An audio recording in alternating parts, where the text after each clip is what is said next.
മുഖ്യമന്ത്രി പിണറായി വിജയനും അതുപോലെ തന്നെ പൊതുമരാമത്ത് മന്ത്രി മുഹമ്മദ് റിയാസും ഏറെ ഭയപ്പെടുന്ന ഒരു സാഹചര്യത്തിലൂടെ തന്നെയാണ് കടന്നുപോയിക്കൊണ്ടിരിക്കുന്നത്.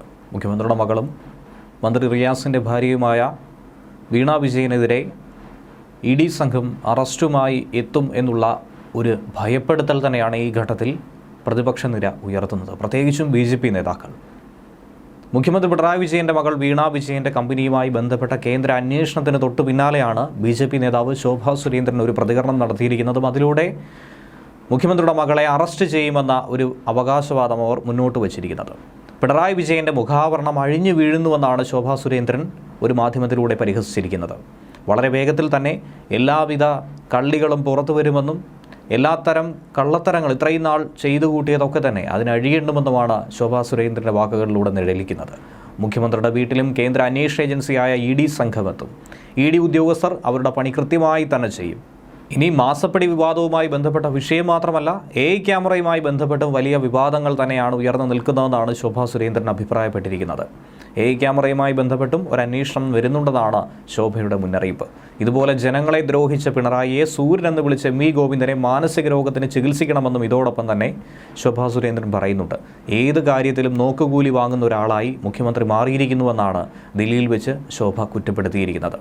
മാധ്യമങ്ങളോട് സംസാരിക്കുന്ന വേളയിലാണ് മാസപ്പടി വിവാദത്തെക്കുറിച്ചും AI ക്യാമറയെക്കുറിച്ചും പാർട്ടി സെക്രട്ടറിയെക്കുറിച്ചും വളരെ നിശിതമായ വിമർശനം ശോഭ ഉയർത്തിയിരിക്കുന്നത്.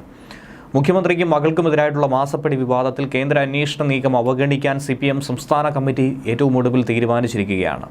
നേരത്തെയും കേന്ദ്ര ഏജൻസികൾ ഇതുപോലെ സമാനമായ അന്വേഷണം നടത്തിയിട്ടുണ്ട്, ഭരണകൂടത്തെ വേട്ടയാടാനായി ശ്രമിച്ചിട്ടുണ്ട്. ഇപ്പോഴത്തെ നീക്കം ഒരു വ്യക്തിക്കെതിരെയല്ല, മറിച്ച് വിശാലമായ രാഷ്ട്രീയ നീക്കമാണെന്നാണ് സംസ്ഥാന കമ്മിറ്റി വിലയിരുത്തിയിരിക്കുന്നത്.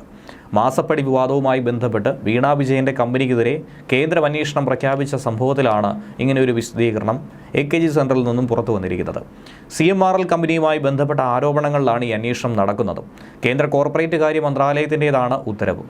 ആദായ നികുതി ഇൻ്ററിം സെറ്റിൽമെൻറ്റ് ബോർഡ് കണ്ടെത്തലിന് പിന്നാലെയാണ് കോർപ്പറേറ്റ് അഫയേഴ്സ് മന്ത്രാലയത്തിൻ്റെ നേരിട്ടുള്ള അന്വേഷണം ഇപ്പോൾ കടുപ്പിച്ചിരിക്കുന്നത്. ഈ അന്വേഷണത്തിൽ ഗുരുതരമായ ക്രമക്കേടുകൾ കണ്ടെത്തി കഴിഞ്ഞാൽ സീരിയസ് ഫ്രോഡ് ഇൻവെസ്റ്റിഗേഷൻ ഓഫീസായിരിക്കും അന്വേഷണം ഏറ്റെടുക്കുകയും കാര്യങ്ങൾ കൂടുതൽ വഷളാവുകയും ചെയ്യും. വിശദമായ അന്വേഷണത്തിന് വേണ്ടി 3 അംഗ ഉന്നത ഉദ്യോഗസ്ഥ സംഘത്തെയാണ് ചുമതലപ്പെടുത്തിയിരിക്കുന്നത്. Karnataka deputy registrar of companies Varun BS, Chennai deputy director KM Sankaranarayanan, Pondicherry ROC A Gokulnath എന്നിവരാണ് കേസ് അന്വേഷിക്കുന്ന 3 പേര്. 4 മാസത്തിനകം തന്നെ അന്തിമ റിപ്പോർട്ട് സമർപ്പിക്കാനുള്ള നിർദ്ദേശമാണ് ഇവർക്ക് നൽകിയിരിക്കുന്നത്. മാസപ്പടി വിവാദത്തിലെ ആദായ നികുതി ബോർഡിൻ്റെ കണ്ടെത്തലിൻ്റെ അടിസ്ഥാനത്തിലുള്ള അന്വേഷണം മുന്നോട്ട് കൊണ്ടുപോകണമെന്നാണ് ഉത്തരവ്. മുഖ്യമന്ത്രി പിണറായി വിജയൻ്റെ മകൾ വീണ വിജയൻ്റെ കമ്പനി എക്സാലോജിക്കിനെതിരെ കേന്ദ്ര കമ്പനികാര്യ മന്ത്രാലയം ഇങ്ങനെ ഒരു അന്വേഷണത്തിന് ഉത്തരവിട്ടതാണ് ഇതിനൊക്കെ തന്നെ ആധാരം. വീണയ്ക്ക് CMRL എന്ന സ്വകാര്യ കമ്പനിയിൽ നിന്നും മാസപ്പടി ഇനത്തിൽ 3 വർഷം കൊണ്ട് 1,72 ലക്ഷം രൂപ ലഭിച്ചെന്ന കണ്ടെത്തലിന് പിന്നാലെയാണ് ഈ അന്വേഷണം. വീണയുടെ കമ്പനി നിരവധി നിയമവിരുദ്ധ പ്രവർത്തനങ്ങൾ, നിയമലംഘനങ്ങൾ നടത്തിയെന്നാണ് ഉത്തരവിൽ പറയുന്നത്. ചെയ്യാത്ത സേവനത്തിനാണ് എക്സാലോജിക്ക് ഈ പണം കൈപ്പറ്റിയെന്നായിരുന്നു കണ്ടെത്തലും.